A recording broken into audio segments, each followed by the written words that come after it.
बाद में जश्न आज़ादी का दिन करीब आते ही यौम आज़ादी मनाने की तैयारियां भी अपने रूज पर पहुंच गईं।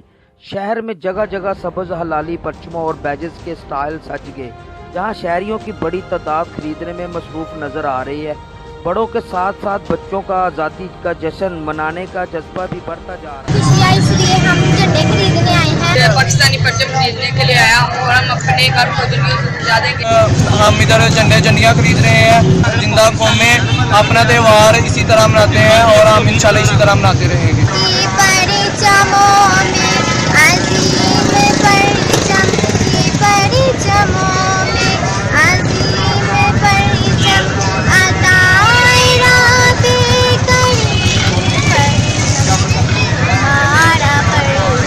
पाकिस्तान जिंदाबाद, पाकिस्तान जिंदाबाद। यौम आज़ादी की खुशियां मनाने के लिए लोग पाकिस्तानी परचम को अपने घरों की छतों की जीनत बनाने के लिए बेताब है। जश्न आज़ादी का साजो सामान, कौमी रंग बिरंगे खिलौने, झंडियाँ, बैज, टी शर्ट और कैप की खरीदारी का रश बढ़ गया है। कैमरा टीम के साथ राणा मोहम्मद अदरीस, तहकीक न्यूज़, फारुखाबाद।